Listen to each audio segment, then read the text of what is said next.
ओम शं शनिश्चराय नमः।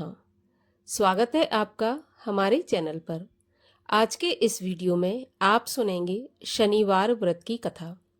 शनिवार का व्रत शनिदेव की प्रसन्नता के लिए किया जाने वाला सबसे उत्तम व्रत है।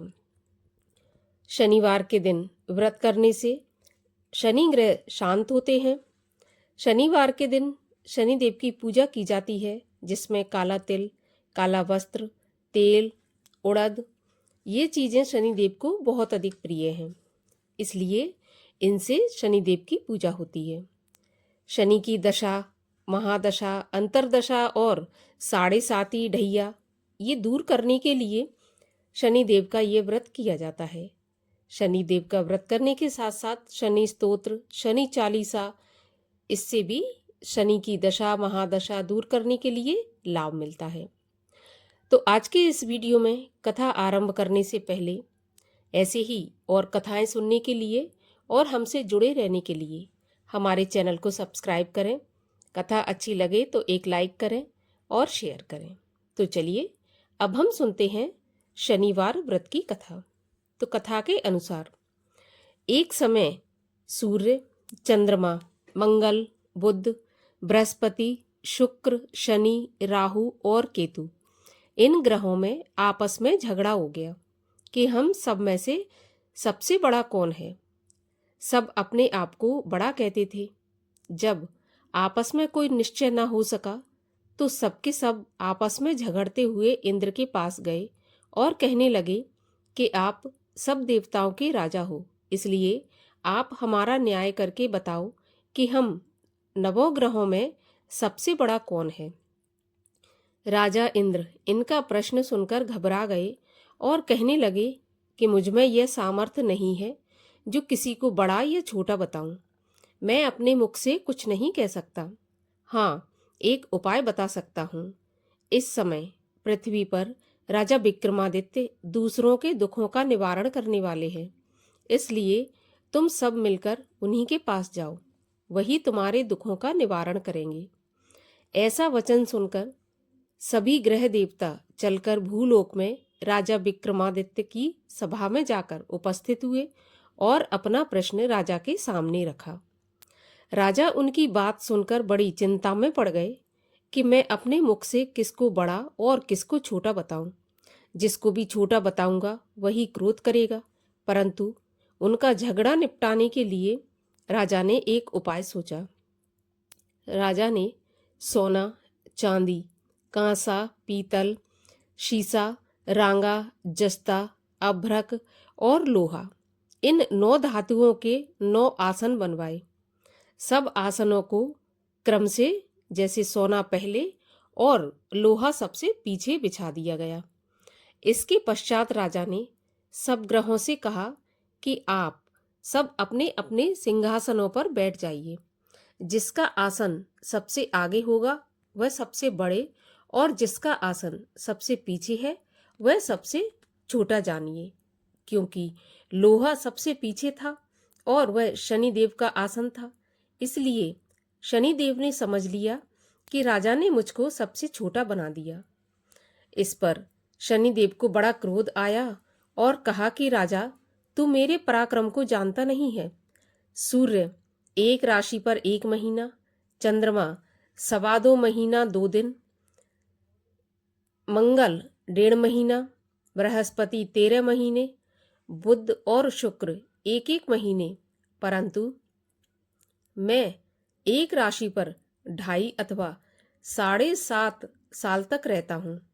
बड़े बड़े देवताओं को भी मैंने भीषण दुख दिया है। राजन सुनो, जब राम जी को 7.5 आई और वनवास हो गया, और जब रावण पर आई तो राम और लक्ष्मण ने सेना लेकर लंका पर चढ़ाई कर दी और रावण के कुल का नाश कर दिया। हे राजा, अब तुम सावधान रहना। राजा कहने लगा, जो कुछ भाग्य में होगा देखा जाएगा। उसके बाद अन्य ग्रह तो प्रसन्नता के साथ चले गए, परंतु शनिदेव बड़े क्रोध के साथ वहां से सिधारे। कुछ काल व्यतीत हो जाने पर जब राजा को 7.5 की दशा आई तो शनिदेव घोड़ों के सौदागर बनकर अनेक सुंदर घोड़ों के सहित राजा की राजधानी में आए। जब राजा ने सौदागर के आने की खबर सुनी तो अश्वपाल को अच्छे अच्छे घोड़े खरीदने की आज्ञा दे दी। अश्वपाल ऐसी अच्छी नस्ल के घोड़े देखकर और उनका मूल्य सुनकर चकित हो गया और तुरंत ही राजा को खबर दी। राजा उन घोड़ों को देखकर एक अच्छा सा घोड़ा चुनकर सवारी के लिए चढ़ा। राजा के घोड़े की पीठ पर चढ़ते ही घोड़ा जोर से भागा। घोड़ा बहुत दूर एक बड़े जंगल में जाकर राजा को छोड़कर अंतर्ध्यान हो गया। इसके बाद राजा अकेला जंगल में भटकता फिरता रहा। कुछ देर के बाद राजा ने भूख और प्यास से दुखी होकर भटकते भटकते एक ग्वाले को देखा। ग्वाले ने राजा को प्यास से व्याकुल देखकर पानी पिलाया। राजा की उंगली में एक अंगूठी थी। राजा ने उसे निकालकर प्रसन्नता के साथ ग्वाले को दे दी और शहर की ओर चल दिया। राजा शहर में पहुंचकर एक सेठ की दुकान पर जाकर बैठ गया और अपने आप को उज्जैन का रहने वाला तथा अपना नाम बीका बताया। सेठ ने उसको कुलीन मनुष्य समझकर जल आदि पिलाया। भाग्यवश उस दिन सेठ की दुकान पर बिक्री बहुत अधिक हुई। तब सेठ उसको भाग्यवान पुरुष समझकर भोजन कराने के लिए अपने साथ ले गया। भोजन कराते समय राजा ने आश्चर्य की एक बात देखी कि खूंटी पर एक हार लटक रहा है और वह खूंटी उस हार को निगल रही है। भोजन के पश्चात कमरे में आने पर जब सेठ को कमरे में हार नहीं मिला तो सबने यही निश्चय किया कि सिवाय बीका के और कोई इस कमरे में नहीं आया, अतः अवश्य ही उसी ने हार चोरी किया है। परंतु बीका ने हार लेने से मना किया और कहा, मैंने हार नहीं लिया। इस पर 5-7 आदमी इकट्ठे होकर उसको फौजदार के पास ले गए।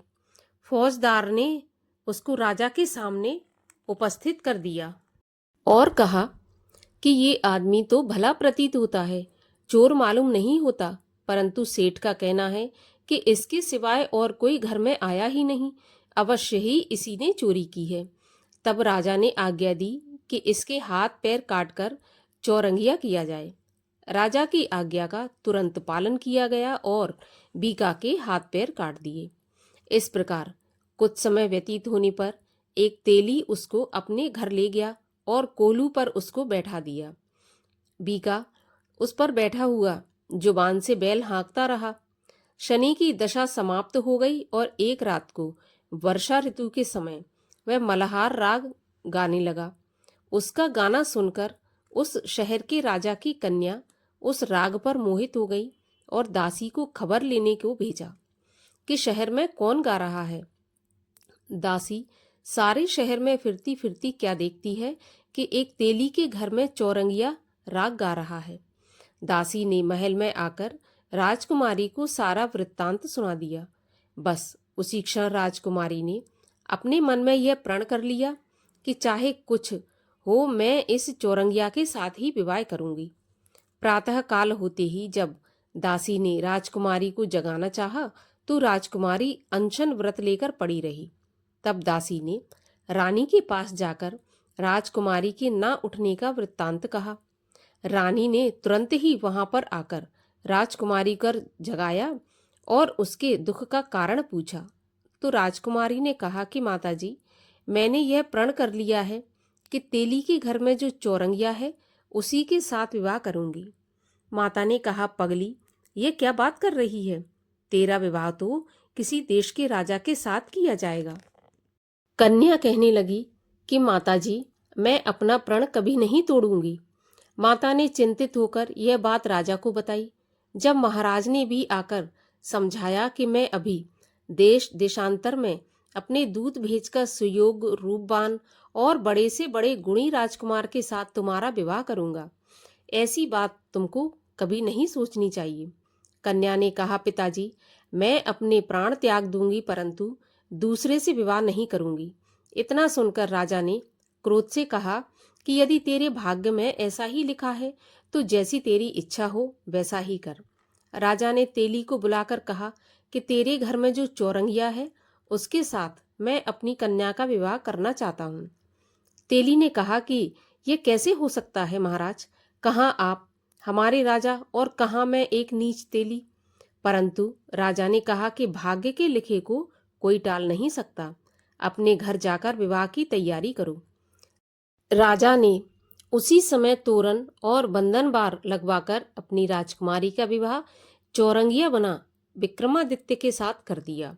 रात्रि को जब विक्रमादित्य और राजकुमारी महल में सोए थे तो आधी रात के समय शनिदेव ने विक्रमादित्य को स्वप्न दिया कि राजा, कहो मुझको छोटा बताकर तुमने कितना दुख उठाया। राजा ने क्षमा मांगी। शनिदेव ने प्रसन्न होकर विक्रमादित्य को हाथ पैर दे दिए। तब राजा ने कहा, महाराज मेरी प्रार्थना स्वीकार करें कि जैसा दुख आपने मुझे दिया ऐसा और किसी को न देना। शनिदेव ने कहा कि तुम्हारी यह प्रार्थना स्वीकार है। जो भी मनुष्य मेरी कथा सुनेगा या कहेगा उसको मेरी दशा में कभी भी किसी प्रकार का दुख नहीं होगा, और जो नित्य ही मेरा ध्यान करेगा या चींटियों को आटा डालेगा उसके सारे मनोरथ पूर्ण होंगे। इतना कहकर शनिदेव अपने धाम को चले गए। राजकुमारी की आंख खुली तो उसने राजा के हाथ पांव सही सलामत देखे तो आश्चर्य को प्राप्त हुई। उसको देखकर राजा ने अपना समस्त हाल कहा कि मैं उज्जैन का राजा विक्रमादित्य हूँ। यह बात सुनकर राजकुमारी अत्यंत प्रसन्न हुई। प्रातःकाल राजकुमारी से उसकी सखियों ने पूछा तो उसने अपने पति का सारा वृत्तांत कह सुनाया। तब सबने प्रसन्नता प्रकट की और कहा कि ईश्वर ने आपकी मनोकामना पूरी कर दी। जब उस सेठ ने यह बात सुनी तो वह विक्रमादित्य के पास आया और राजा विक्रमादित्य के पैरों में गिरकर क्षमा मांगने लगा कि आप पर मैंने चोरी का झूठा आरोप लगाया, अतः आप मुझको जो चाहे दंड दें। राजा ने कहा, मुझ पर शनिदेव का कोप था, इसी कारण ये सब दुख मुझको प्राप्त हुआ। इसमें तुम्हारा कोई दोष नहीं है। तुम अपने घर जाकर अपना काम करो। सेठ बोला कि मुझे तभी शांति होगी जब आप मेरे घर चलकर प्रीतिपूर्वक भोजन करेंगे। राजा ने कहा कि जैसी आपकी मर्जी हो वैसा ही करें। सेठ ने अपने घर आकर अनेक प्रकार के सुंदर भोजन बनवाए और राजा विक्रमादित्य को प्रीति भोज दिया। जिस समय विक्रमादित्य भोजन कर रहे थे, एक अत्यंत आश्चर्य की बात सबको दिखाई दी। जो खूंटी पहले हार निगल रही थी, अब वह हार उगल रही है। जब भोजन समाप्त हो गया तो सेठ ने हाथ जोड़कर बहुत सी मोहरें राजा को भेंट की और कहा कि मेरे श्री कंवर नामक एक कन्या है, उसका पाणी ग्रहण आप करें। इसके बाद सेठ ने अपनी कन्या का विवाह राजा के साथ कर दिया और बहुत सा धन दान दहेज के रूप में दिया। इस प्रकार कुछ दिनों तक वहां निवास करने के बाद विक्रमादित्य ने शहर के राजा से कहा कि अब मेरी उज्जैन जाने की इच्छा है।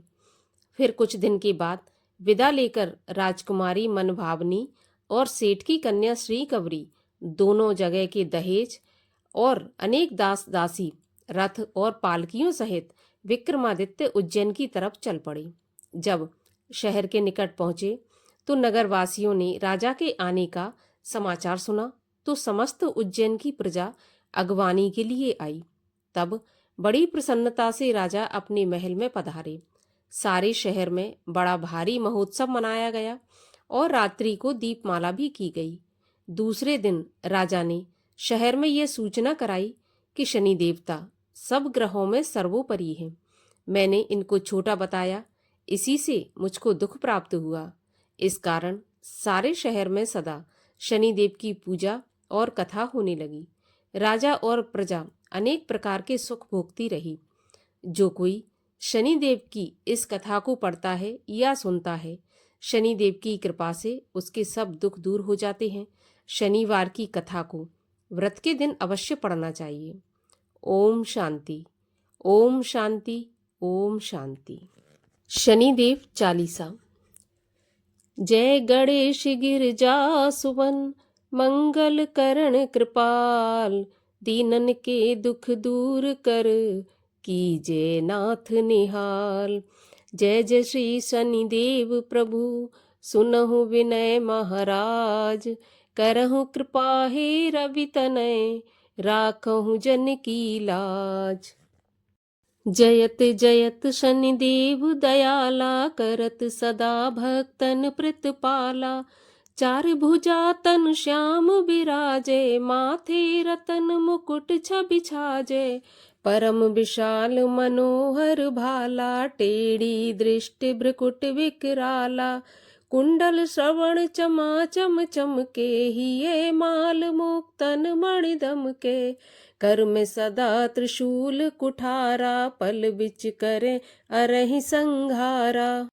पिंगल कृष्णो छाया नंदन, यम कोणस्थ रौद्र दुख भंजन। सौरी मंद शनि दस नामा, भानुपुत्र पूजहि सब कामा। जा पर प्रभु प्रसन्न हो जाए, रंकहु राव करे क्षण माही।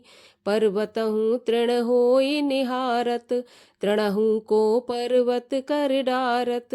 राज मिलत बन राम ही दीनो, के कई कीमती तुम हर लीनो। बनहु में मृग कपट दिखलाई, मातु जानकी गई चुराई।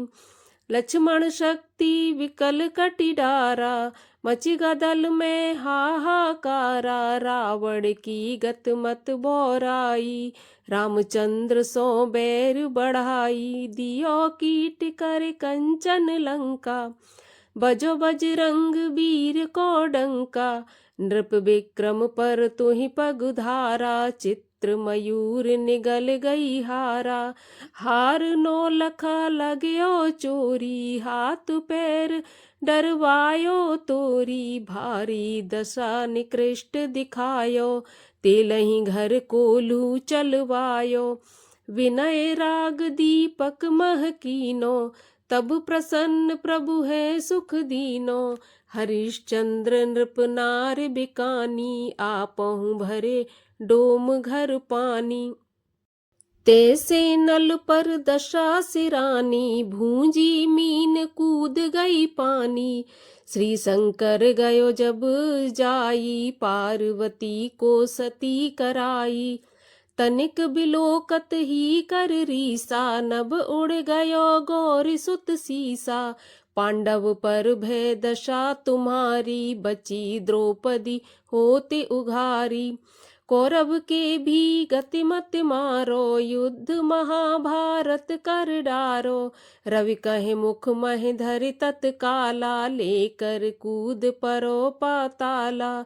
शेष देव लख विनती लाई, रवि को मुख ते दियो छुड़ाई। वाहन प्रभु के साथ सुजाना, गज दिग्गज गर्दभ मृग स्वाना। जम्बुक सिंह आदि नखधारी, सो फल ज्योतिष कहत पुकारी। गजवाहन लक्ष्मी ग्रह आवे, है ते सुख संपत्ति उपजावे। गर्दभ हानि करे बहु काजा, सिंह सिद्ध कर राज समाजा। जम्बुक बुद्धि नष्ट कर डारे, मृग दे कष्ट प्राण संघारे। जब आवहि प्रभु स्वान सवारी, चोरी आदि होए डर भारी। तैसहि चारि चरण यह नामा, स्वर्ण लोह चांदी अरु तामा। लोह चरण पर जब प्रभु आवे, धन जन संपत्ति नष्ट करावे। समता ताम्र रजत शुभकारी, स्वर्ण सर्व सुख मंगलकारी। जो यह शनि चरित्र नित गावे, कबहु न दशा निकृष्ट सतावे। अद्भुत नाथ दिखावे लीला, करे शत्रु के नश बल ढीला। जो पंडित सुयोग बुलवाई, विधिवत शनि ग्रह शांत कराई। पीपल जल शनि दिवस चढ़ावत, दीप दान दे बहु सुख पावत। कहत राम सुंदर प्रभु दासा, शनि सुमरत सुख होत प्रकाशा। पाठ शनिश्चर देव को कीनो भक्त तैयार, करत पाठ 40 दिन हो भव सागर पार। बोलिए शनिदेव महाराज की जय।